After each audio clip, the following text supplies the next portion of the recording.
Kevin held the divorce decree like a winning lottery ticket, popping the cork of a cheap champagne bottle right there in the courthouse parking lot. He was laughing, his arm around Layla, celebrating his freedom, while practically spending the alimony he thought he was owed. He didn't realize that 10 minutes ago, I had made a single phone call that turned his victory lap into a financial death spiral. He was toasting to a future that had already been foreclosed on. He just didn't know it yet. If you're watching this video, tell me where you're from or what time it is for you. The evening wind in the city always smells like a mixture of hot asphalt, car exhaust, and fast food grease. But today, walking out of that courthouse, the air felt strangely sterile, like the inside of a vacuum. I looked down at my hand. The paper was still warm from the printer, the red court stamp pressed into the bottom right corner with enough force that it had crinkled the page. 10 years. That's what I was holding. 10 years of marriage, a mortgage, a child, endless family dinners, and silent sacrifices, all condensed into 3 sheets of legal bond paper. I stopped at the bottom of the concrete steps, clutching my purse strap. My heart should have been pounding. I should have been a mess. That's what the movies tell you, right? The divorcee stumbles out, mascara running, falling to her knees in the rain. But there was no rain, just the harsh, golden hour sun reflecting off the rows of parked cars. And my heart? It was beating with the slow, rhythmic thud of a metronome. Stagnant water. Dead calm. About 30 feet away, near a silver sedan that needed a wash, was the show. Kevin. My ex-husband as of 4 minutes ago. He was doing a little jig, actually bending his knees and shaking his hips like he'd just scored a touchdown. Next to him, leaning against the passenger door, was Layla. She looked exactly like her Instagram photos, bright, flashy, and wearing an outfit that was probably a little too club-ready for a Tuesday afternoon at a municipal courthouse. She was laughing, her head thrown back, exposing a long, smooth neck. Kevin was fumbling with a bottle of sparkling wine, some $12 brand you buy at the gas station on the way to a party you don't want to attend. Pop. The cork flew off and hit the windshield of the car next to them. Foam spilled over Kevin's hand, dripping onto the sleeve of his court suit. The navy blue one I had bought him for his cousin's wedding 3 years ago. He didn't care. He took a swig straight from the bottle and passed it to Layla. They were in their own little bubble, a 2-person universe where consequences didn't exist. I adjusted my sunglasses, gripped the decree tighter, and started walking toward my car. I had to pass them to get to the exit. There was no other way. I wasn't going to hide. I kept my pace steady, the heels of my pumps clicking a sharp rhythm on the pavement. Click, clack, click, clack. As I got closer, the sound of their celebration sharpened into focus. Kevin had his phone out now. His hands were shaking. Not from fear, I realized, but from adrenaline. His eyes had this glazed, manic shine to them. He was typing something furiously, probably a free at last status update, before shoving the phone back into his pocket. I was maybe 15 feet away when he turned to Layla, his voice carrying clearly over the distant hum of traffic. "It's done, babe," Kevin said, his voice cracking slightly. "I just signed it. Ink is dry. We are officially in the clear." Layla giggled, a sound that was smooth and sticky like honey. She took another sip from the bottle and wiped her mouth with the back of her hand. "Really? That fast, baby? I thought she'd drag it out." "Nah." Kevin puffed out his chest, adjusting his tie. "She knows when she's beat. Come by the house tonight. Mom's making that roast. We're going to celebrate for real." "I'm coming over tonight?" Layla stepped closer to him, running a hand down his lapel. "So, does that mean I'm your woman full-time now? No more sneaking around?" "Full-time, 24/7. You're the lady of the house now," Kevin declared, grinning like a man who had just bought a mansion with Monopoly money. I felt a sudden, sharp urge to vomit, but I swallowed it down. It felt like I was watching a scene from a low-budget soap opera on a static-filled TV. The dialogue was clunky, the acting was terrible, and the plot was predictable. The only difference was that the betrayed protagonist standing 10 feet away was me. And usually, the protagonist screams. She throws a shoe. She keys the car. I did none of that. Kevin turned and finally saw me.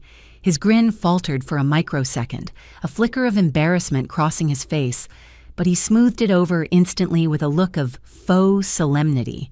He cleared his throat, putting on his responsible adult mask.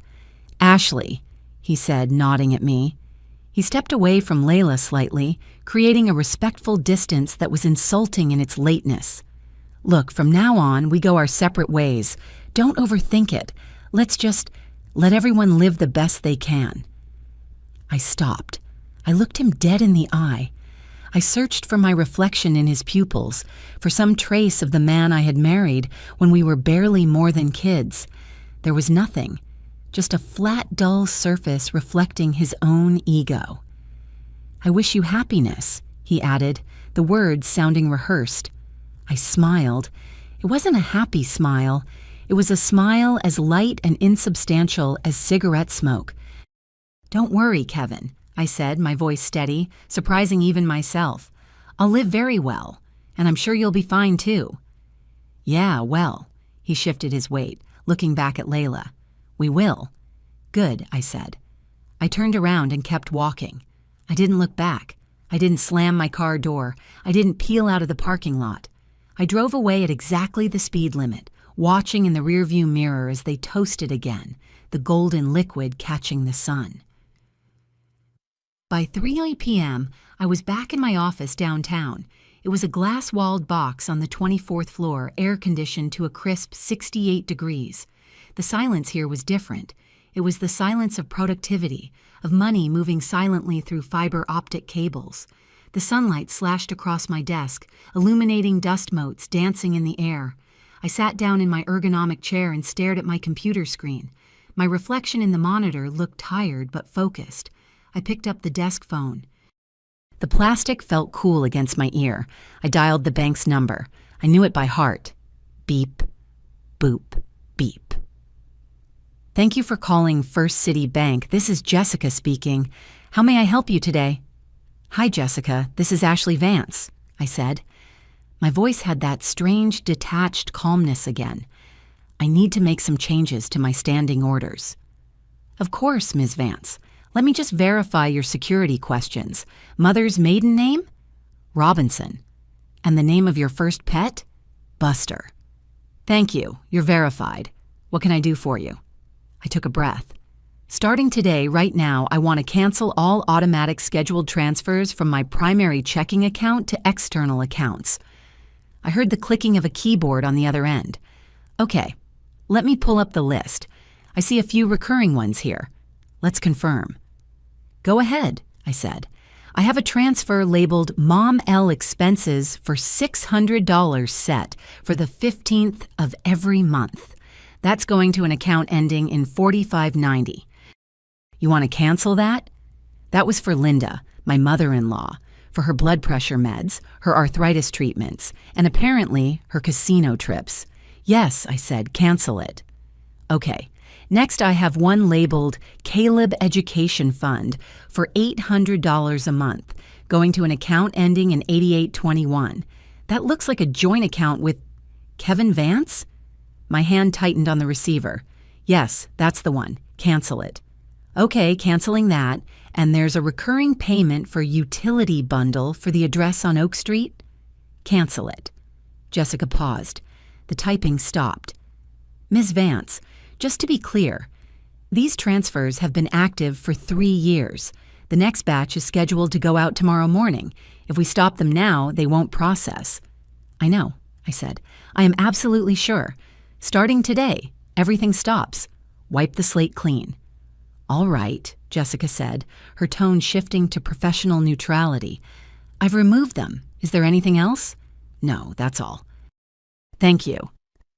I hung up and leaned back. The leather of the chair creaked. The office suddenly felt huge. In my mind, I saw Linda's face, that look of perpetual mild disappointment she wore. I saw Caleb's innocent, wide eyes. I felt a sharp pang in my chest, a physical ache of guilt. Am I a monster? But then the image of the champagne bottle popping in the parking lot flashed back. No, I told myself. I'm not a saint, but I'm not a monster. I loved them. I gave everything. But when people treat your kindness like tap water, something that's just supposed to be there when they turn the handle, you have to shut off the main valve. It wasn't evil. It was just returning the responsibility to the people who claimed they wanted to be in charge. The sun had set by the time I pulled into the alleyway of the Arts District. My new building was an old converted warehouse, red brick, industrial windows, fire escapes, zigzagging down the side. It was gritty, but it was real. I climbed the 3 flights of stairs to apartment 3B. No elevator, another thing Kevin would have complained about. My knees, Ashley. Why do we have to walk so much? I unlocked the door and stepped inside. The smell hit me first, fresh paint, lemon oil, and the lavender fabric softener on the curtains. It was a clean smell, a singular smell. The apartment was small, a studio really, with a partitioned sleeping area. It was probably a third of the size of the condo I had shared with Kevin, but as I flipped the light switch, illuminating the small kitchenette and the single armchair I had bought from a vintage store, it felt like a palace. Why? Because everything in here was mine. I had chosen the rug. I had chosen the lamp. I didn't have to ask Kevin if the color was too girly. I didn't have to worry about Linda criticizing the price of the throw pillows. I dropped my purse on the hook by the door and walked to the kitchen. I turned on the small stove and put a pot of water on to boil. I made pasta. Just simple spaghetti with a jar of marinara sauce and some grilled chicken I had picked up from the deli. I stood there, stirring the sauce with a wooden spoon, watching the steam rise.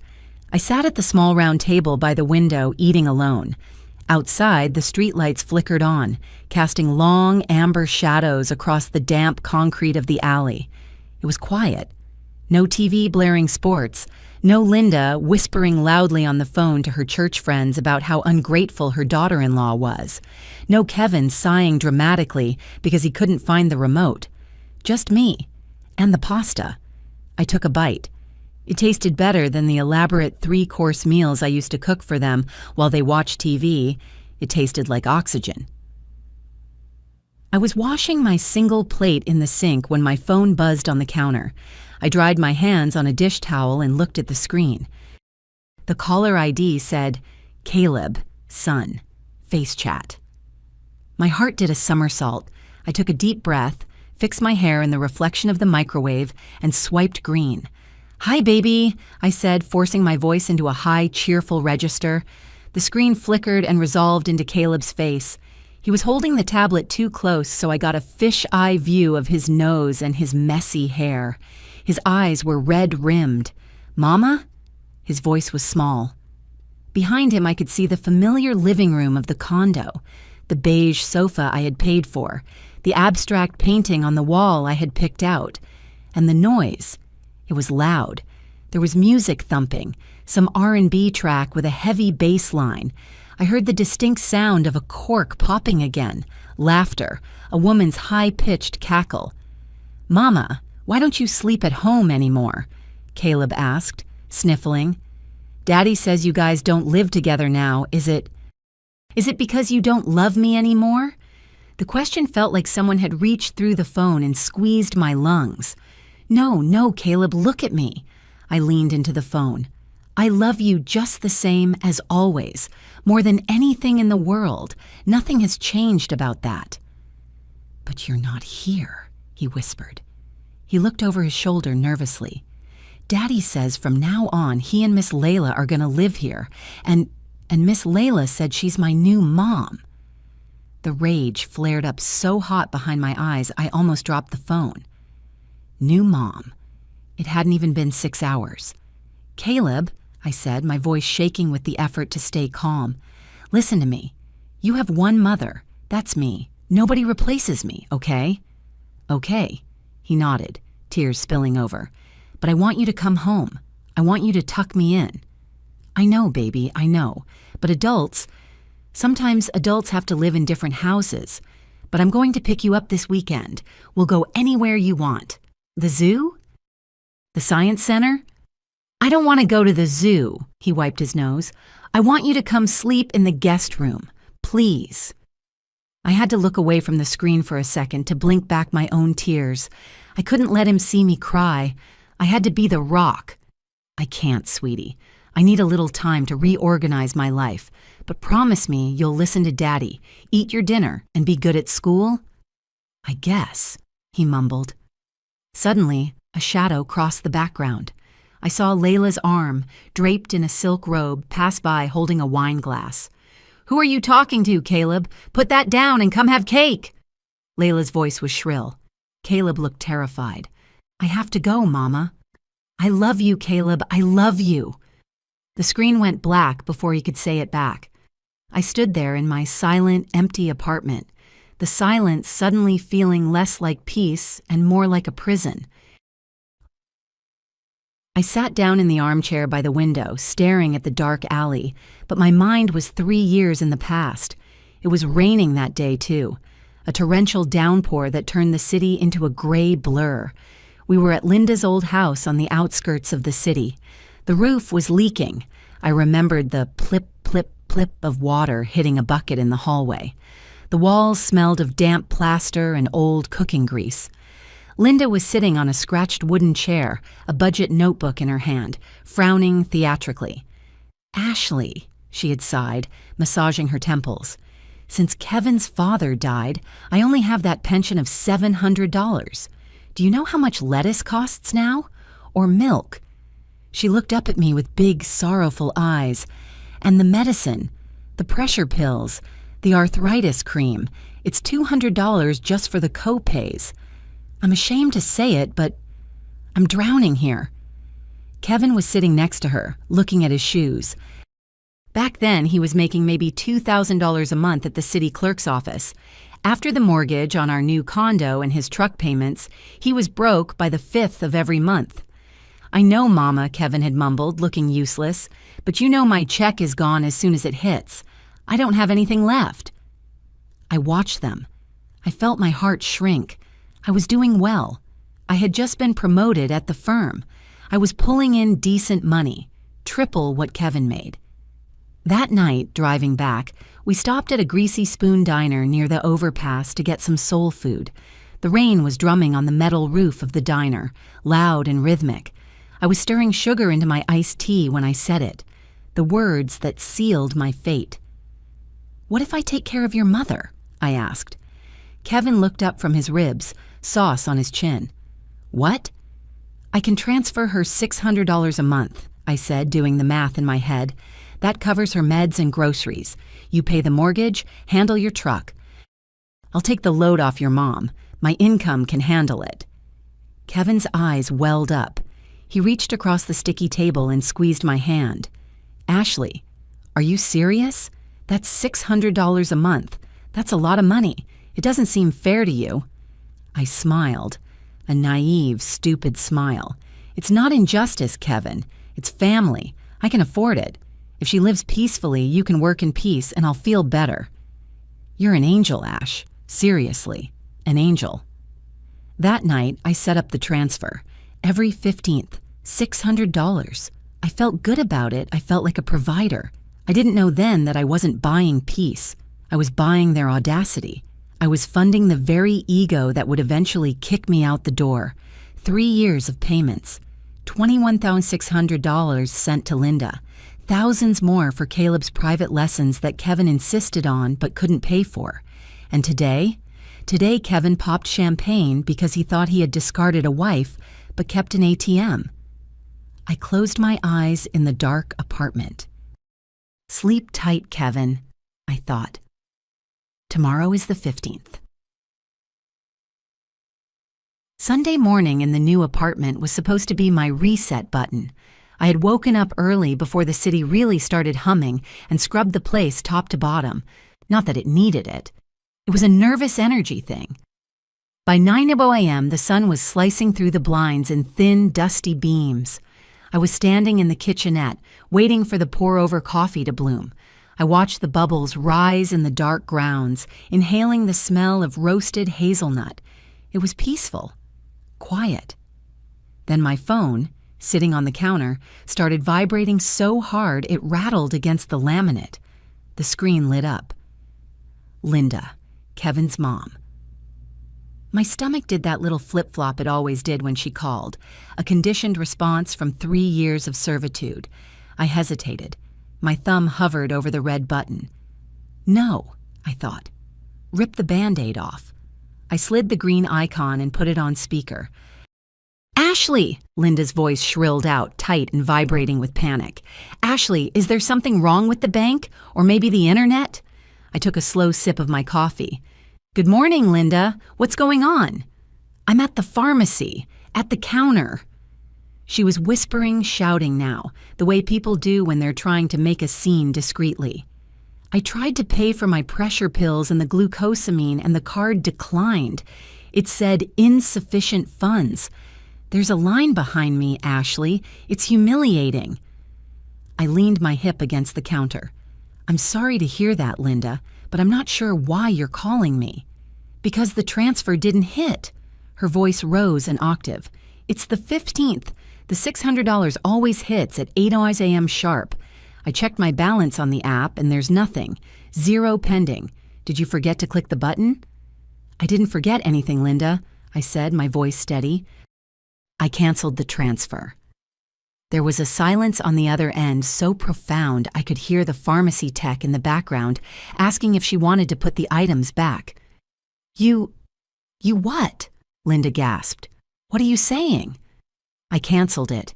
Kevin and I are divorced. Signed, sealed, delivered. I'm not his wife anymore, which means I'm not responsible for his family's expenses anymore. But you've been sending it for 3 years. She sounded like a child who had been told Christmas was canceled. How am I supposed to live? I budgeted for this. I have a cruise deposit due next week with the church group. A cruise? I let out a short, dry laugh. Linda, I'm living in a studio apartment the size of your walk-in closet. I can't fund your cruises. You are cruel, Ashley, she hissed. I thought you were a daughter to me. I thought you had a heart. Just because you and Kevin had a little spat. It's not a spat. It's a divorce. And Kevin is the one who wanted it. Kevin doesn't have money, she shrieked. You know that. He has the mortgage. He has to take care of Caleb. If you don't send it, who will? That's a great question for Kevin, I said. Maybe ask him to pick up some overtime, or maybe he can ask Layla to chip in. I hear she's moving in. Don't you bring that girl into this? Linda snapped, but her voice wavered. She knew. Ashley, please, just send it this month, just until I figure things out. I'm an old woman. You're going to let an old woman suffer? Linda, ask your son. I hung up. My hand was shaking, just a little. I blocked the number for the next 24 hours. I needed my Sunday back. I didn't even get to finish my coffee. 3 minutes later, literally 3 minutes, my phone lit up again. Kevin. I sighed, putting the mug down in the sink with a clatter. Of course, Linda had called him screaming before she even left the pharmacy parking lot. Hello, Kevin, I answered, skipping the pleasantries. What the hell is wrong with you? He didn't say hello. He sounded breathless, like he had just run up a flight of stairs. My mom is blowing up my phone. She's crying in a CVS, Ashley. Crying. She was at a pharmacy, actually, I corrected. And she's crying because her free ride ended. Why did you cut her off cold turkey? Kevin shouted. You could have given us a heads up, a warning. You don't just pull the rug out from under an old lady. I'm not her retirement plan, Kevin, and I'm definitely not yours. I told her I was handling it, Kevin blurted out. I paused. Excuse me? I told her, look, I didn't want her to feel like a burden to you, Kevin stammered, his voice dropping into that wheedling, manipulative tone he used when he was caught in a lie. So I told her the money was coming from me, that I was sending it from my overtime. I laughed. It was a harsh, barking sound that bounced off the empty walls of my apartment. Wow. So for 3 years, I paid 21 cents $100 out of my own pocket, and you took the credit? You let your mother worship you as the good son, while she treated me like the wicked witch who worked too much? It was to protect your image, he argued, the logic twisting into a pretzel. She thinks men should provide. If she knew you were paying, she'd feel weird about it. I was doing you a favor. You were doing your ego a favor, I snapped. Well, guess what? The truth is out now. If you want to keep playing the provider, go ahead. Send her the $600. Be the hero. You know I can't, Kevin yelled. I make $2,800 a month. The mortgage is $2,600. The truck is $500. Gas, groceries. I have nothing left. Then maybe you shouldn't have been buying champagne in the parking lot on Tuesday, I said coldly. Or moving your mistress in. Layla works, doesn't she? Ask her. Leave Layla out of this, he growled. You make $5,000 a month, Ashley, maybe $6. $600 is nothing to you. It's dinner money. You're just doing this to be spiteful. I'm doing this because I'm single now. I have my own rent, my own bills, and I'm saving for a lawyer because I have a feeling you're going to be difficult about Caleb. You're selfish, he spat. You lived with my family for 10 years, and the second you leave, you torch the place. I didn't torch it, Kevin. I just stopped paying the electric bill. Whatever happens in the dark is on you. I hung up on him, too. Then I turned off the phone completely. I needed air. I drove to the city park on the north side, the one with the big man-made lake. It was windy, a cold, biting wind that whipped my hair across my face, but I welcomed it. It felt like it was scrubbing the layer of grime off my skin from that phone call. I walked to our bench. Well, it used to be ours. A stone bench under a massive, skeletal oak tree where I used to take Caleb to fly kites when he was a toddler. I sat down, wrapping my coat tighter around myself. The water in the lake was choppy, gray waves slapping against the concrete edge. Sunk cost, I thought. That's a term we use in finance. It means throwing good money after bad because you've already invested so much that you're afraid to walk away. My marriage was the ultimate sunk cost. I had spent 10 years trying to be the cool wife, the wife who didn't nag, the wife who paid the bills so her husband didn't feel stressed, the wife who tolerated the mother-in-law's passive-aggressive digs about my cooking, cleaning, existence. And what was the ROI? Return on investment? A husband who cheated on me with a woman who wore pink pajamas at 2 p.m., a mother-in-law who thought I was an ATM, and a son. My chest tightened. Caleb. I turned my phone back on. Immediately it buzzed. A text message. Not from Kevin this time. From Ms. Rainey, teacher. Hi, Ashley. I know it's Sunday, but I wanted to give you a heads up. Caleb had a rough end to the week. He was crying in class on Friday and refused to participate in reading circle. He said he was too tired because of the noise at home. Can we chat at pickup tomorrow? I stared at the screen until the letters blurred. Noise at home. I typed back. Thank you, Ms. Rainey. I'll be there. I'm so sorry. I looked out at the gray water. I wasn't just walking away from a marriage. I was walking into a war, and the battlefield was going to be my son's childhood. Monday evening. I was back in my apartment trying to focus on a spreadsheet for work, but my brain felt like scrambled eggs. The phone rang, an unknown local number. Hello? Hi, is this Mrs. Vance? A chipper, professional voice. It's Ms. Vance, or just Ashley. Right, sorry, this is Sarah from the Downtown Conservatory. The piano school? Oh, hi, Sarah. Is everything okay with Caleb's lessons? Well, that's why I'm calling. The tuition for the winter term is due today. It's $350. Usually, we auto-charge the card on file. The visa ending in 4490, but it came back declined. Invalid merchant code. Ah, I said, leaning back in my chair. Yes, I canceled that card. Oh, okay. Do you have a new card you'd like to update us with? Actually, no, I said. As of last week, I'm no longer the primary custodial parent for financial matters regarding Caleb's extracurriculars. His father, Kevin Vance, insisted on taking full responsibility for the household. You'll need to call him for payment. There was a pause. Oh, I see. Do you have his number? I sure do. I recited Kevin's number slowly and clearly. Okay, I'll give him a call. If we don't get payment by Wednesday, we might have to give Caleb's slot to a student on the wait list. You know how competitive the 4 p.m. slot is. I know, I said, feeling a twinge of guilt. Please explain that to Mr. Vance. It's crucial. I hung up. 10 minutes later, my phone blew up. Kevin. WTF, Ashley? Piano school just called me for $350. Kevin. I don't have $350 just lying around. Kevin. Can you just pay this once? I'll pay you back next month, I swear. I looked at the typos, the desperation. He was panicking over $350. This was the man who wanted to raise a child alone? I typed back. You wanted custody. You wanted to be the head of household. Heads of households pay tuition. If you can't afford it, maybe you should have thought about that before buying champagne. Kevin. Or hurting Caleb just to get back at me? That's sick. Me. I'm not the one who spent the tuition money on a party with Layla. Figure it out, Kevin. Sell the Xbox. I blocked him again for the night. I felt sick, physically ill, playing hardball with my son's piano lessons. But if I paid it, he would never learn. And if he never learned, he would never step up.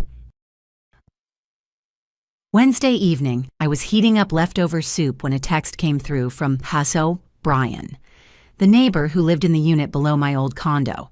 Brian was a quiet guy, a retired mechanic who spent most of his time smoking on his balcony.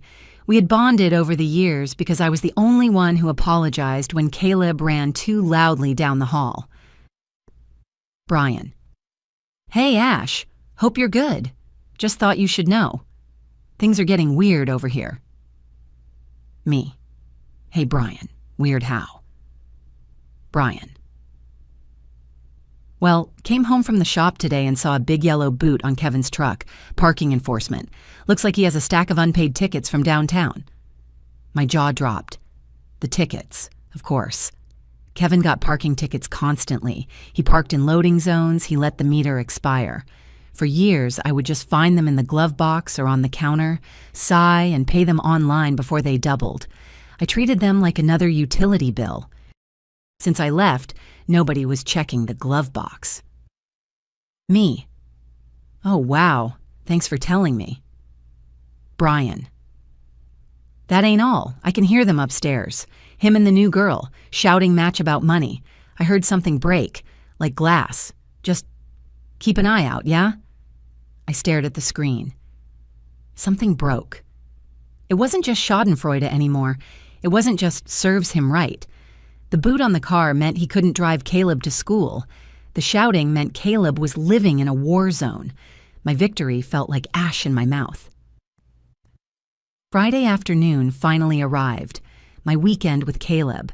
I pulled up to the old condo complex at 5 p.m. I saw Kevin's truck in the visitor spot. Sure enough, there was a bright yellow Denver boot clamped onto the front left tire. It looked like a badge of incompetence. I walked up the stairs, my heart hammering against my ribs. I knocked on the door. No answer. I knocked again, harder. I'm coming, damn it. A female voice. The door swung open. It was Layla. It was 5 p.m. on a Friday, and she was wearing fuzzy pink pajama pants and a tank top that was stained with what looked like coffee. Her hair was in a messy bun that wasn't the cute influencer kind. It was the I haven't showered in 3 days kind. She looked me up and down, sneering. Oh, it's you. I'm here for Caleb, I said, stepping past her into the entryway. The smell hit me instantly. It smelled like stale pizza boxes, cat litter. We didn't even own a cat, so that was new. And cheap, cloying vanilla air freshener trying to cover it all up. The living room was a disaster, clothes draped over the furniture. Empty takeout containers on the coffee table. The shades were drawn, making it gloomy. "Caleb!" Layla yelled over her shoulder, not bothering to move. "Your mom is here." Caleb emerged from the hallway. He looked smaller. He was wearing the same t-shirt I had seen him in on the video call 3 days ago. There was a ketchup stain on the collar. "Mama!" He didn't run. He just walked quickly and buried his face in my coat. He smelled like unwashed hair and sweat. I wrapped my arms around him, glaring at Layla. "Where is Kevin?" "Sleeping," she said, picking at a fingernail. "He's stressed. The city is messing with his truck. It's total bullshit." "It's not bullshit, Layla. It's unpaid tickets," I said coolly. "Is his bag packed?" "I don't know. Ask him." She gestured vaguely to Caleb. I looked down at my son. "Where's your backpack, bud?" "By the door," he whispered. I grabbed the backpack. It felt light. Too light. I turned back to Layla. "Tell Kevin that if this house looks like a frat house next time I come, we're going to have a serious problem." Layla laughed, a sharp, brittle sound. "You don't live here anymore, sweetie. You don't get to dictate the decor." "I'm not dictating the decor," I said, opening the door and ushering Caleb out into the fresh air. "I'm documenting the neglect." I slammed the door before she could respond. As we walked down the hallway, I heard Brian's door click open just a crack. He was watching. Good. I needed witnesses. We went to Scoops, a neon-lit creamery about 4 blocks from my new place. It was neutral ground, a place that smelled of waffle cones and sugar, far away from the stale pizza stench of the condo. Caleb sat opposite me in a red vinyl booth. He had a double scoop of chocolate fudge, usually his favorite, but he was barely touching it. He was stabbing the ice cream with his plastic spoon, watching the brown sludge melt and pool in the bottom of the cup. Stab, squish, stab. "Caleb," I said gently, leaning forward, "you're murdering that ice cream. You okay?" He shrugged, keeping his eyes on the cup. "I guess." "You want to tell me about the week? Did you do anything fun at school?" "School was okay," he mumbled. "Miss Rainey let us watch a movie, 'cause it was raining." "That's nice. What about at home? Did you and Daddy do anything cool? Build Legos?" Caleb stopped stabbing. His hand froze. He looked up at me, and his lower lip was trembling. "Daddy doesn't want to play Legos. He says he's tired. He sleeps on the couch a lot when he gets home." "Oh," I said, trying to keep my face neutral. "Well, Daddy works hard. Maybe he's just exhausted." "And Miss Layla—" Caleb's voice dropped to a whisper, glancing around the empty ice cream shop as if she might jump out from behind the napkin dispenser. She took my Death Star." My blood ran cold. The Lego Death Star. That thing cost $400. It took us 3 months to build. It was his pride and joy. "She took it? What do you mean?" "She said it was clutter." Caleb sniffled, wiping his nose with the back of his sticky hand. "She said I have too many toys in the living room and it looks messy. So she put it in a black garbage bag and put it in the closet. It broke, Mama. I heard the pieces crunch." I gripped the edge of the table so hard my knuckles turned white. "She broke it." "She said I have to learn discipline," Caleb said, his voice wobbling. "And she said if I cry, she'll take the iPad too. She says crying is for babies." "Caleb, look at me." He looked up, tears finally spilling over, cutting clean tracks through the grime on his cheeks. "You are not a baby, and that was your toy. She had no right to touch it." "She says she's the boss of the house now," he whispered. "She says I have to listen to her or she'll tell Daddy I was being bad." "And what does Daddy do?" "He just yells," Caleb whispered. "He yells at the TV. He yells at her. Sometimes he yells at me to go to my room so he can think. Mama, I hate it there. It smells weird and nobody makes dinner. We just eat cereal." I reached across the table and covered his small, sticky hand with mine. I wanted to drive over there and burn the building down. I wanted to scream, but I couldn't scares him more. Eat your ice cream, baby, I said, my voice thick. We're going to fix this. I promise. He took a shaky bite of the chocolate soup. Can I live with you? Forever? And never go back? I'm working on it, I said. I am working on it so hard. That night, after I finally got Caleb scrubbed clean and tucked into my bed, he refused to sleep on the pull-out couch. I sat in the kitchen with a glass of wine staring at the wall. My phone buzzed on the counter. It was 11:45 p.m. I picked it up. An unknown number, but the area code was local. Sender. Hey, Ash. It's Mike from the city clerk's office. Kevin's desk mate? My stomach tightened. Mike was a nice guy, a bit of a gossip, but harmless. If he was texting me at midnight, it wasn't good. Me. Hey, Mike. Long time. Everything okay? Mike. Not really. Look, I know you guys split and I shouldn't get involved, but I thought you'd want to know. Kevin he's in a bad way. Me. Define bad. Mike. He's been coming in late every day this week, like 10 a.m. late, and he smells like a brewery, Ash. The boss noticed. He got written up today. I closed my eyes. The spiral. It was happening faster than I thought. Mike. He was ranting in the break room today about how you ruined him financially. Said you cut off his mom's meds and left him with nothing. People are talking. It's ugly. Me. He ruined himself, Mike. I just stopped enabling him. Mike. I know that. Everyone knows you carried that family. Be careful. He looks desperate, and desperate guys do stupid things. Me. Thanks for the heads up, Mike. I really appreciate it. Mike. Take care of yourself, and the kid. I put the phone down. The screen went black, reflecting my own tired face. Desperate guys do stupid things.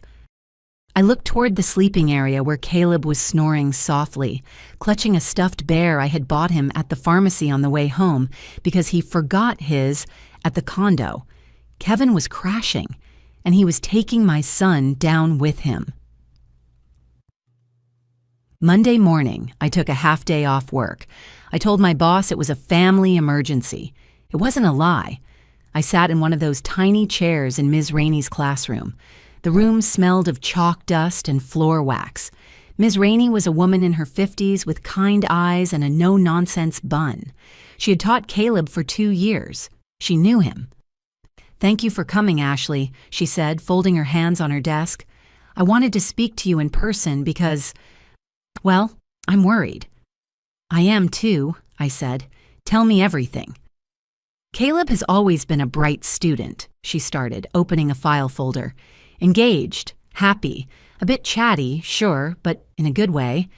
But in the last 10 days, it's like the light has gone out. She slid a piece of paper across the desk. It was a worksheet, a simple math exercise. Do you play 5? Caleb hadn't written the answer. Instead, he had scribbled over the entire page with black crayon, just jagged, angry circles until the paper had torn. This was Friday, Ms. Rainey said softly, during math time. He just started scribbling.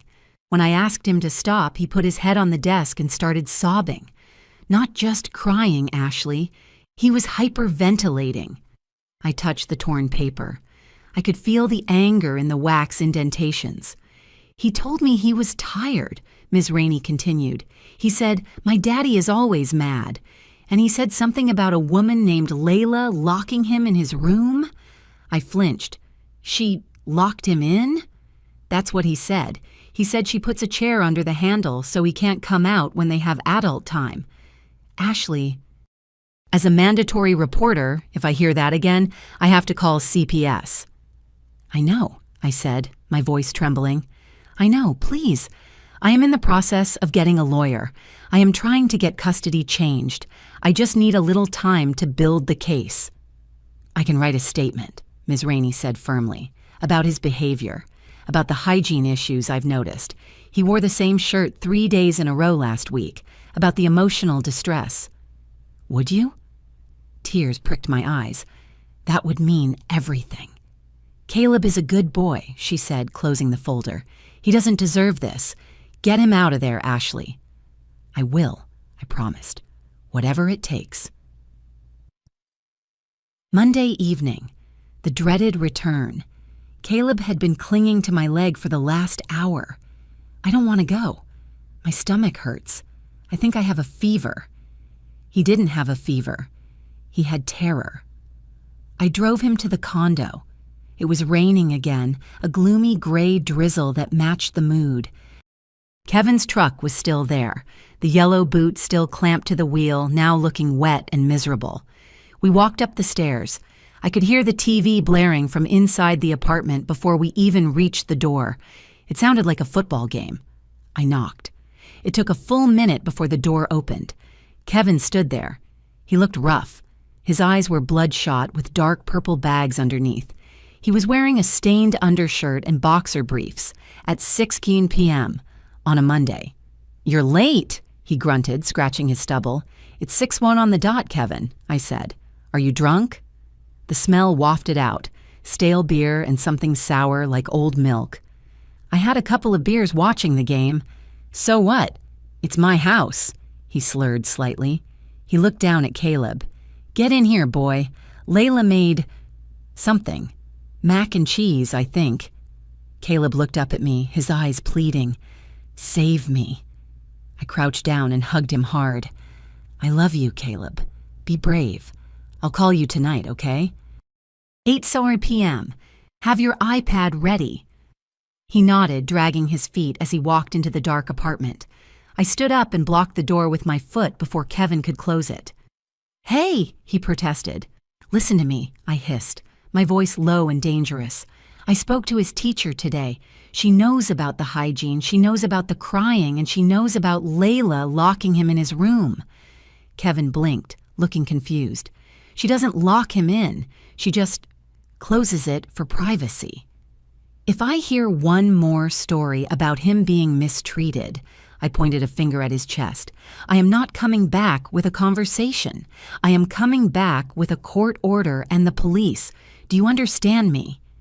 "You can't threaten me," Kevin scoffed, but his eyes darted away. "I'm his father." "Then act like it. Clean this place up. Wash his clothes, and tell your girlfriend if she touches his toys again, she'll be dealing with me." "Whatever," Kevin muttered. "You're crazy." He slammed the door in my face. I heard the lock click. I stood there in the hallway, shaking. I wanted to kick the door down. I wanted to grab my son and run. But I knew if I did that without a judge's signature, I'd be the one in jail for kidnapping. I had to play the long game, even if it was killing me. I drove back to my apartment in a daze. The rain blurred the taillights of the cars in front of me into long red streaks. When I walked into my studio, the silence was deafening. Before, the silence had felt like freedom. It felt like relief from the constant demands of Linda and Kevin. But now the silence felt heavy. It felt like an accusation. "Your son is in a dirty apartment with a drunk father and a woman who hates him. And you are here, drinking herbal tea in a quiet room." I paced the small floor, 4 steps to the window, 4 steps to the bed. I looked at the drawing Caleb had made over the weekend. It was taped to my fridge. A picture of me and him, standing next to a giant pot of flowers. He had drawn a sun in the corner with a smiley face. "The House of the Two," he had called it. I touched the crayon wax. "I'm failing him," I whispered to the empty room. "I'm playing by the rules, and he's suffering." I sat down at my small desk and opened my laptop. I pulled up my bank account. The balance was healthy. Without the $600 to Linda, the $800 to the joint fund, and the endless grocery bills for 4 people, I had saved nearly $2,000 in just a few weeks. Money is power. That's what they say. I opened a new tab and searched Best Family Law Attorney Father's Rights Custody Battle Aggressive. I didn't want a mediator. I didn't want a counselor. I wanted a shark. I found a name. Travis Miller. The reviews were mixed. Some said he was too expensive, others said he was an asshole. But one review caught my eye. He got my kids back when nobody else could. He destroyed my ex in court. I wrote down the number. The silence in the room shifted. It wasn't passive anymore. It was the silence before a strike. I fell asleep on top of the covers, still wearing my jeans. My phone was on the pillow next to my ear, volume set to max. I was dreaming about drowning, a dark, murky water pulling me down, when a sound ripped me back to reality. Brrring, brrring. My heart hammered. I grabbed the phone. The screen was blinding in the dark room. 3:14 a.m. Incoming call. Caleb, son. Caleb, I answered, shooting up in bed. Caleb, are you okay? Mama! He wasn't crying. He was shrieking, a high-pitched, terrified sound that froze my blood. Mama, come get me, please, they're fighting. Who is fighting? Where are you? Daddy and Layla, Caleb sobbed. They're throwing things. I heard glass break. I'm scared, Mama. I want to come home. Are you in your room? I was already out of bed, grabbing my keys, shoving my feet into sneakers. Yes, but I can't get out, he screamed. The door won't open. They put the chair there again. I can hear them screaming in the hall. In the background, through the phone, I heard a crash. A man's voice, Kevin, roaring indistinguishable profanities. Then a woman's screech. You useless loser! It was Layla. You have no money. You have nothing. Shut up, Kevin yelled. Crash. Caleb, listen to me, I said, my voice steady despite the fact that I was running down the stairs of my building 2 at a time. I am coming. I am getting in the car right now. I need you to go into your closet, take your iPad and go into the closet and close the door. Put the pillow over your ears. Can you do that? I'm scared. I know. Do it now. Go in the closet. Stay on the phone with me. I heard him shuffling, the sound of a door sliding. I'm in the closet. Good boy. I'm driving. I'll be there in 10 minutes. I'm staying on the line. I peeled out of the alleyway. I didn't care about speed limits. I didn't care about red lights. Mama! Caleb's voice was tiny, muffled by the clothes. Are you really coming? I'm coming, baby, I said, gripping the steering wheel until my hands hurt, and I'm never leaving you there again. The sun came up at 6:15 a.m., piercing through the blinds of my apartment like a headache. I hadn't slept. I was sitting on the floor next to my bed, still wearing my sneakers, watching Caleb sleep. He was curled into a tight ball in the center of my mattress, clutching his teddy bear so hard his knuckles were white. He was safe. The events of 4 hours ago played on a loop in my brain. The drive, the screeching tires, running up the stairs to the condo. The door was unlocked, because of course it was. The sight of the living room. It looked like a bar brawl. A shattered wine bottle on the floor, red liquid soaked into the beige carpet I had paid to have cleaned 6 months ago. The TV screen cracked. And Kevin. He had been passed out on the recliner, mouth open, snoring through the chaos. Layla was nowhere to be found, probably locked in the bathroom or fled to a friend's house. I had grabbed Caleb from the closet. He was shaking so bad his teeth were chattering. I didn't say a word to Kevin. I didn't wake him up. I just carried my 8-year-old son out of that toxic waste dump, put him in the car, and drove. Now, in the morning light, the adrenaline was wearing off, replaced by a cold, hard resolve. I stood up, my knees cracking. I walked to the kitchen and made coffee, strong, black. My phone sat on the counter. I picked it up. I didn't call Kevin. I didn't call Linda. I dialed the number I had written down from the internet search. Travis Miller, Family Law. It rang 4 times. A gruff voice answered, Miller Law, this is reception. Or, well, it's me, Travis. It's 7 a.m. Who is this? My name is Ashley Vance, I said, my voice raspy. I need to file for emergency custody, today. I usually don't take walk-ins before 9. Travis grunted. I heard the sound of a lighter flicking. Was he smoking? Is the kid in immediate danger? I pulled him out of a closet at 3 a.m. while his father passed out drunk in a room full of broken glass, I said. Is that immediate enough for you? There was a pause on the other end, a long exhale. Yeah, that qualifies, Travis said. His tone shifted from sleepy to sharp. Do you have a police report? No, I just wanted to get him out. I didn't wait for the cops. Mistake, Travis said, but we can work with it. Do you have texts, voicemails, witnesses? I have a neighbor who heard everything, and I have the 3 a.m. call log from my son screaming. Okay, bring it all. Bring a retainer check, and bring the kid if you can't get a sitter, but don't let him listen to us talk. Be here at 9 sharp. I'll be there. I hung up. I looked back at the bed. Caleb stirred, whimpering in his sleep. Don't worry, baby, I whispered. The cavalry is coming. Travis Miller's office was not in a glass skyscraper.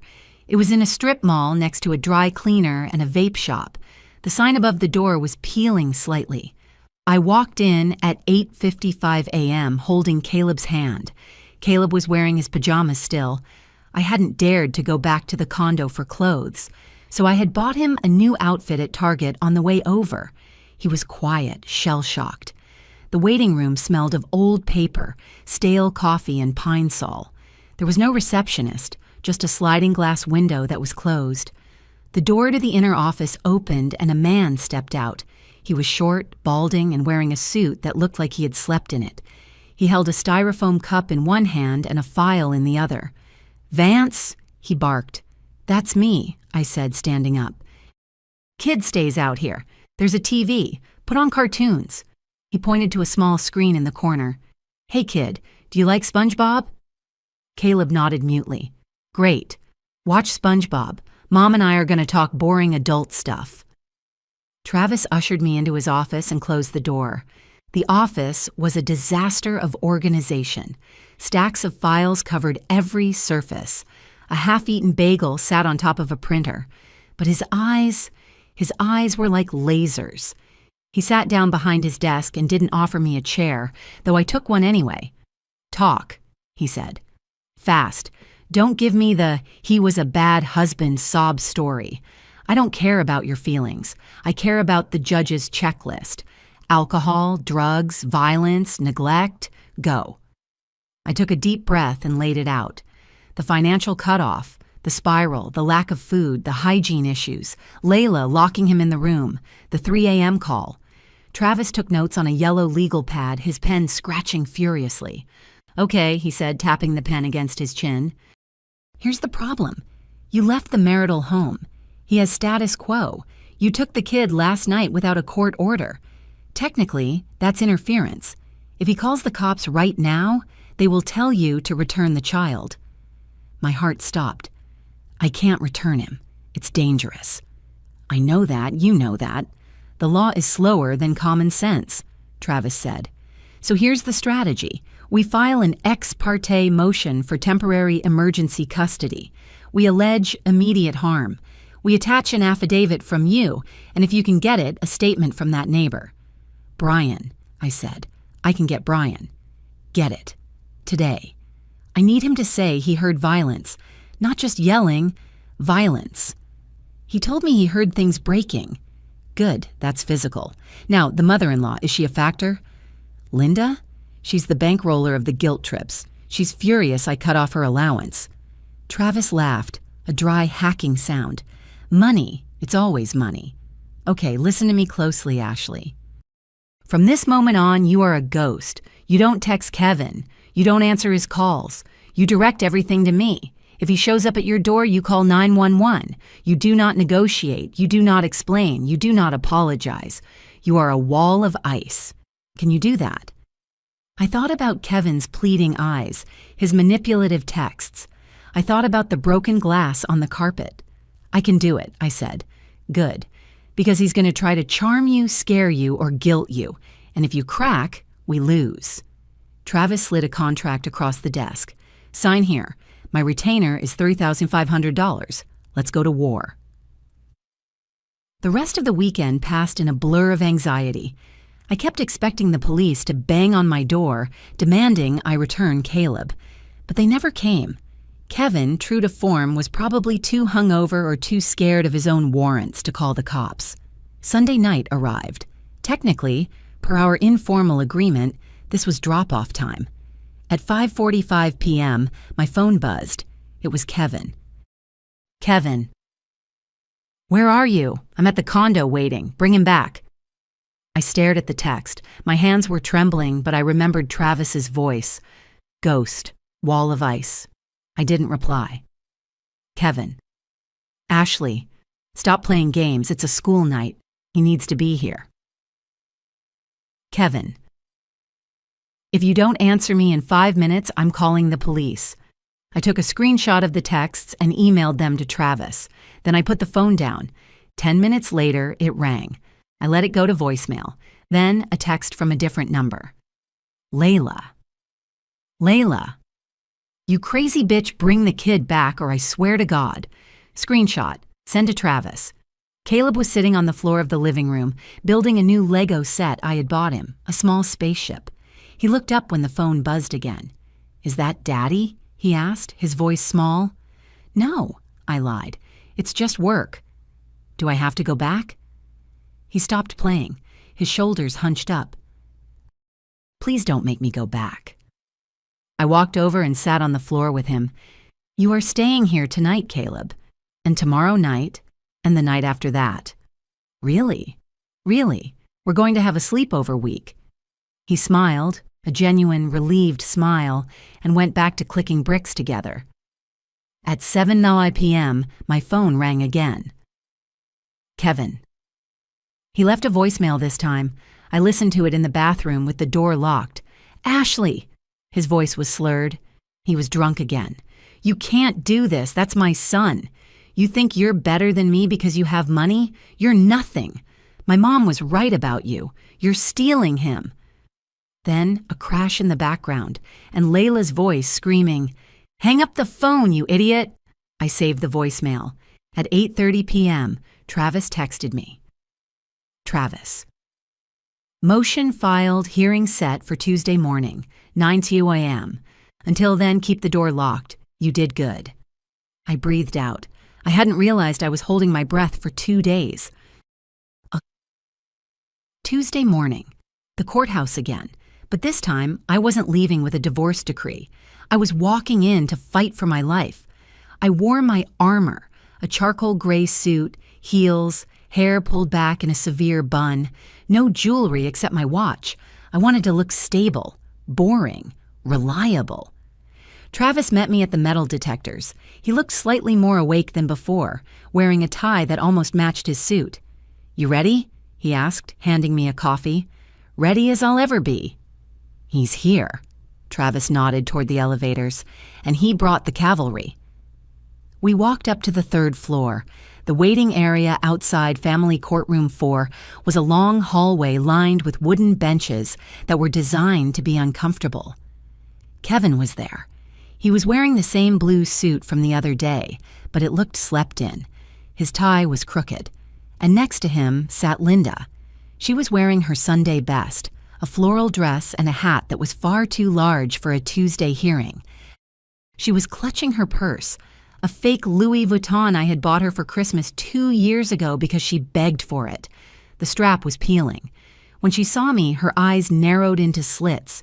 She nudged Kevin. Kevin looked up. He looked wrecked. But when he saw me, his face hardened into a mask of petulance. I walked past them to sit on the opposite bench. I didn't say a word. You have some nerve, Linda hissed across the aisle.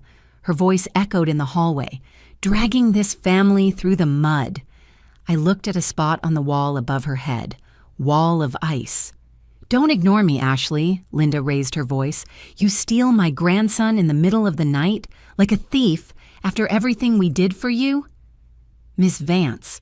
Travis stepped in, his voice bored but loud. I'd advise you to keep your client and his affiliates quiet. Anything said here can be used in the hearing.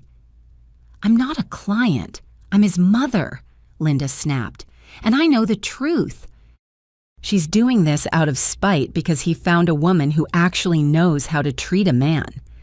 I felt the heat rise in my cheeks, but I clenched my hands in my lap. Let her talk, I told myself. Let her show who she is. Linda, Kevin muttered, touching her arm. Chill out. No, I won't chill out. Linda shook him off. She cut off my medicine, Kevin. She's trying to kill me, and now she's trying to steal Caleb. She's a demon. The bailiff opened the courtroom door. Vance versus Vance. Come on in. I stood up, smoothed my skirt, and walked in. I didn't look at Linda. I didn't look at Kevin. I just looked at the door. Because it was an emergency hearing, the judge ordered immediate mediation before he would rule. He wanted us to try and work it out in the conference room for 30 minutes. We sat at a long oval table, me and Travis on one side, Kevin and his lawyer, a court-appointed guy who looked like he was 12 years old, on the other. Linda had been forced to stay in the hallway. The mediator, a tired-looking woman named Brenda, opened the file. Okay, Brenda sighed. We're here because Ms. Vance is alleging an unsafe environment and requesting temporary sole custody. Mr. Vance, you are contesting? Damn right I'm contesting. Kevin slammed his hand on the table. It was a weak slam. She kidnapped him. She came into my house at 3 a.m. Because you were passed out drunk, I said calmly, and your girlfriend had locked our son in a closet. That's a lie, Kevin shouted. He was playing hide and seek. Travis slid a piece of paper across the table. This is the affidavit from your neighbor, Brian. He confirms hearing shouting, glass breaking, and the child screaming for help at 3:10 a.m. He also confirms seeing police at your residence 2 nights prior for a noise complaint. Kevin's lawyer picked up the paper, read it, and winced. He whispered something to Kevin. Kevin turned pale. Look, Kevin stammered, shifting tactics. I've been under a lot of stress, financial stress. Ashley cut me off. She cut off my mom. I'm drowning here. If I was drinking, it's because she pushed me to it. Mr. Vance, the mediator said sharply, your financial situation is not an excuse for child neglect. But it's relevant, Kevin pleaded, looking at me with those puppy dog eyes that used to work. Ash, come on, you know how hard it is. You make all the money. You left me with the mortgage, the debts. I can't pay for a babysitter. I can't pay for the after-school programs. I'm doing my best. His best involves leaving an 8-year-old in a home with no food, Travis said. He slid another paper across. Here are photos of the refrigerator taken by my client on Friday. It contains a 6-pack of beer, expired milk, and takeout boxes. No vegetables, no fruit, nothing. Kevin stared at the photo. I was going grocery shopping the next day. And the tuition? I spoke up for the first time. The piano lessons? You bounced the check, Kevin. You fought me over $350 while you were buying booze. I didn't bounce it. I had to prioritize. Prioritize what? I asked. Layla's nails? Because I saw her fresh manicure on Friday. Kevin went red. You're jealous. That's what this is. I'm not jealous, I said, leaning forward. I'm exhausted. I'm exhausted from raising a husband and a child for 10 years. Now I just want to raise the child. We are offering 0 overnight visitation, Travis cut in. Supervised visits only, 2 hours a week, at a center, until Mr. Vance completes a substance abuse program and parenting classes. Supervised? Kevin looked horrified. Like I'm a criminal? Like you're a danger, Travis said. Take it, or we go in front of the judge with the closet story and the drunk voicemail. Your choice. Kevin looked at his lawyer. His lawyer nodded slightly. Take the deal. Kevin slumped in his chair. He looked small, defeated. Fine, he whispered. We walked out of the conference room. The agreement was signed. Temporary orders were in place. Caleb was safe with me. I felt like I was floating. My knees were weak. I just wanted to get to my car and breathe. Ashley, wait! I stopped in the hallway near the water fountain. Kevin was jogging after me. Linda was standing by the elevators, glaring, but she didn't approach. Kevin stopped a few feet away. He looked at his shoes, then at me. "So that's it?" he asked. "I can't see him? Unless I go to some facility?" "That's it, Kevin. Until you get sober. Until you get your house in order." He nodded, rubbing the back of his neck. Right. I'll do the classes, I will." "Good, do it for Caleb." I turned to leave. "Hey, wait," he said, stepping closer. He lowered his voice. "Look, about the order. Does it say anything about support?" I frowned. "Child support. The judge will calculate that next month. But since you're claiming poverty—" "No, not that," Kevin interrupted, licking his lips nervously. "I mean, look, Ashley, I'm really in a hole here. The boot on the truck cost $400 to remove. The mortgage is late. Mom is driving me crazy about her pills." He looked up at me, and for a second, I saw the ghost of the man I loved. But then he spoke. Just for this month, could you maybe unblock the transfer to my mom? Just the $600? And maybe loan me $1,000 just to get the lights back on? I promise I'll pay you back when my tax return hits." I stared at him. I stared at him for a long, long time. He had just lost custody of his son. He was facing supervised visits. His life was burning down, and he was asking me for money. It was the final nail in the coffin of my marriage. There was no love left. There wasn't even hate, just disgust. "Kevin," I said, my voice flat, "you are truly pathetic. Come on, Ash, don't be like that. We're family."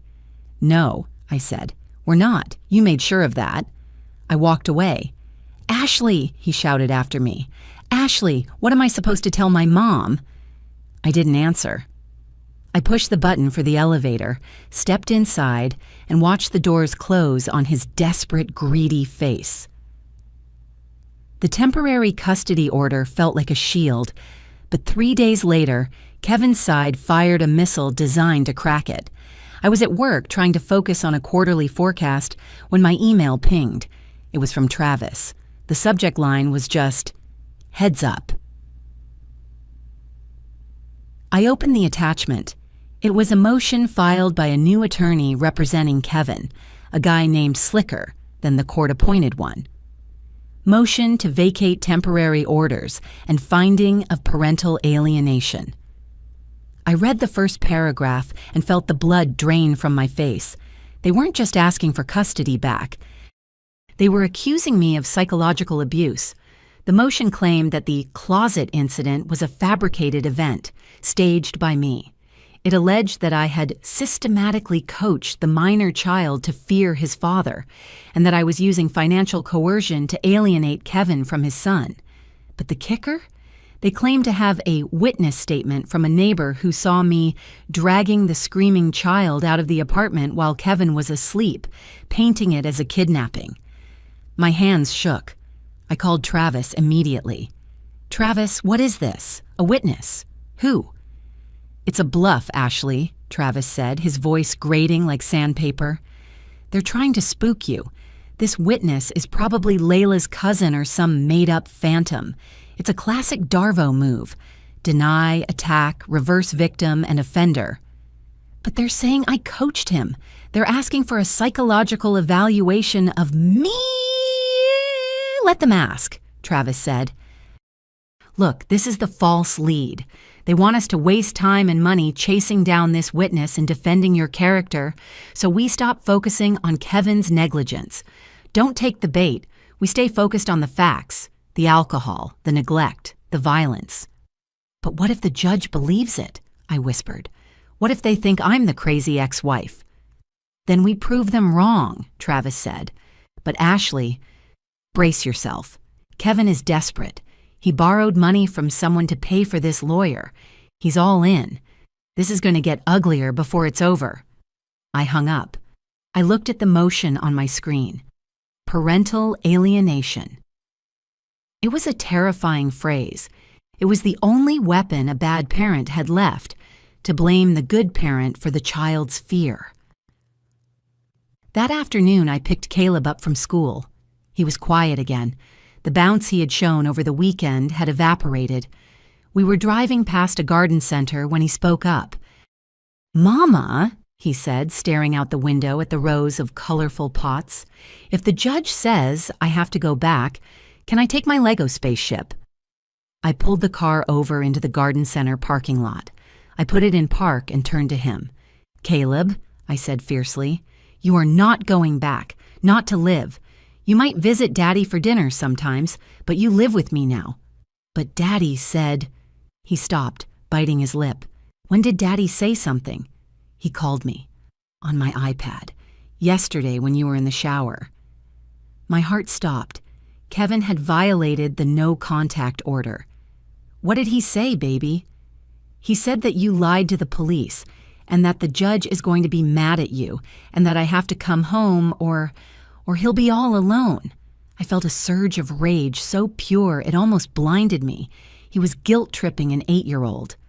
"Daddy is wrong," I said, unbuckling my seatbelt and reaching back to hold his hand. "Daddy is sick right now. He's confused, but I am not confused." "And the judge isn't confused." Caleb looked at the garden center. "Mama, look." He pointed to a rack of flowers, white daisies with bright yellow centers. "Can we get those?" he asked. "For our balcony? I want to make it look like a real house, like a happy house." "Yes," I said, wiping a tear from my cheek. "We can get them." We got out of the car. We bought the biggest pot of daisies they had. We bought a bag of soil and a bright blue watering can. When we got home, we spent an hour on the tiny balcony of my apartment, getting dirt under our fingernails. Caleb patted the soil down around the roots with serious surgical precision. "There," he said, stepping back and wiping his dirty hands on his jeans. "Now it's the house of the two, just us and the flowers." "The house of the two," I repeated. "I like that." It was a promise. I wasn't just fighting a legal battle anymore. I was fighting for the sanctity of this little pot of flowers. 2 days later, on a Thursday night, the explosion happened, but not the way I expected. I was washing dishes when my phone rang.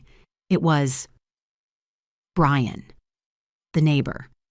"Ashley," he said, and he sounded out of breath. "You need to know. It's going down over here." "What's happening? Is Kevin okay?" "Layla left him," Brian said. "I saw her packing her car about an hour ago. She took the TV, Ashley. She took the microwave. She was screaming that he was a broke loser and she wasn't going to support him." Oh my God. And now, well, Kevin is destroying the place. I can hear it through the ceiling. It sounds like he's taking a sledgehammer to the walls. And the landlord is here. The cops are here. The cops? Yeah, apparently he hasn't paid rent in 2 months. They posted an eviction notice on the door this morning, and I think that, combined with Layla leaving, just snapped him. I gripped the phone. Is he arrested? Not yet. But they're trying to talk him out. He's shouting your name, Ashley. He's blaming you for everything. He's screaming that you turned his son against him.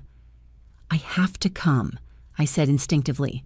No, Brian shouted. Stay away. He's dangerous right now. Just keep the boy safe.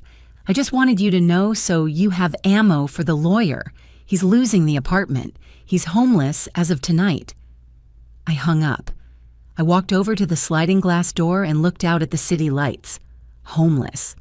Kevin, the man who had popped champagne 10 days ago, thinking he had won the lottery of divorce, was now losing the roof over his head. I felt a strange, hollow sadness. Not for him, but for the years I had wasted propping up a man who couldn't stand on his own for 2 weeks without crumbling. I sat down and emailed Travis. Kevin is being evicted tonight. Police are on the scene. Layla left him. He has no fixed address. Travis replied 1 minute later. Game over. We win.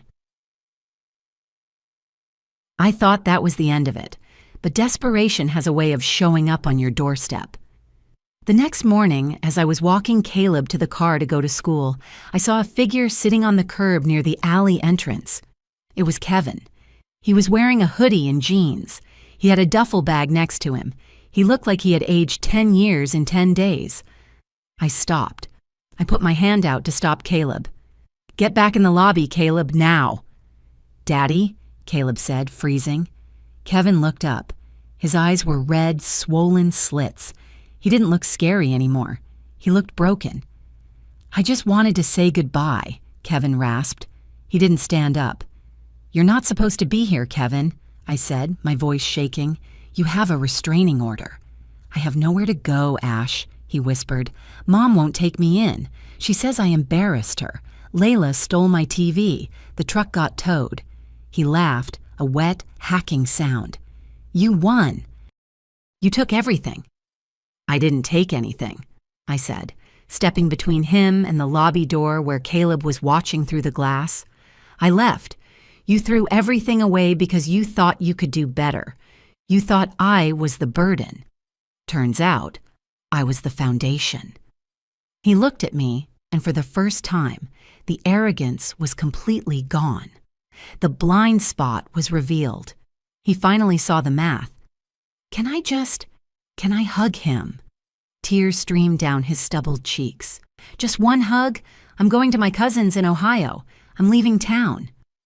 My heart twinged, but then I remembered the closet. I remembered the screaming at 3 a.m. No, I said. You can't hug him like this. You smell like liquor and failure, Kevin. Go to Ohio. Get sober. Get a job. And then maybe you can call him. He stared at me. Then he nodded slowly. He picked up his duffel bag. Tell him I'm sorry. He walked away down the alley, a gray figure dissolving into the morning smog. I went back into the lobby. Caleb hugged my leg. Is he gone? Yes, baby, I said. He's gone. The final hearing was 2 weeks later. It was anticlimactic. Kevin didn't show up. His fancy lawyer had withdrawn from the case due to non-payment. Travis stood before the judge, looking bored but pleased. Your Honor, Travis said, the father has vacated the jurisdiction. He has no fixed address. He has pending charges for property damage at the former marital residence. We ask for permanent sole custody. The judge, a stern woman with reading glasses perched on her nose, flipped through the file. She looked at the photos of the trashed condo. She read the police report from the eviction. She read Miss Rainey's letter about Caleb's improvement over the last 2 weeks. Granted, she said. The gavel hit the wood block with a dull thud. Sole legal and physical custody to the mother. The father is granted supervised visitation at the mother's discretion, contingent on passing drug and alcohol screenings. I signed the papers in the hallway. My hand didn't shake. You did good, Ashley, Travis said, capping his pen. You saved that kid. Thank you, Travis. I walked out of the courthouse. The sun was shining. The air smelled of spring. I checked my bank account on my phone. My savings had dipped to pay Travis, but the bleeding had stopped. There were no unauthorized withdrawals, no hidden fees. I was free. Update. 3 months later. It's been 90 days since the judge banged that gavel, and the silence in my apartment has changed again. It's not empty silence anymore. It's the silence of peace. Caleb is thriving. His teacher says he's the class comedian now. He hasn't cried in school once. We finished the Lego spaceship, and it sits proudly on a shelf in the living room, our living room. As for Kevin, I heard from Linda, who finally called me, not to ask for money, but to apologize, sort of. Kevin is in Ohio working at an auto body shop. He calls Caleb once a week on Sundays. He sounds sober. The conversations are short and awkward. How's school? Good. But they are happening. He's starting from zero, and the daisies, they bloomed. The balcony is full of white flowers now. Yesterday, Caleb and I were watering them. He looked up at me, shielding his eyes from the sun. Mama, he said, I like our house. It's the house of the two, but it feels full. I kissed the top of his head. It is full, baby. It's full of us. I learned something in this fire. I learned that you can't save people who are determined to drown, even if you love them.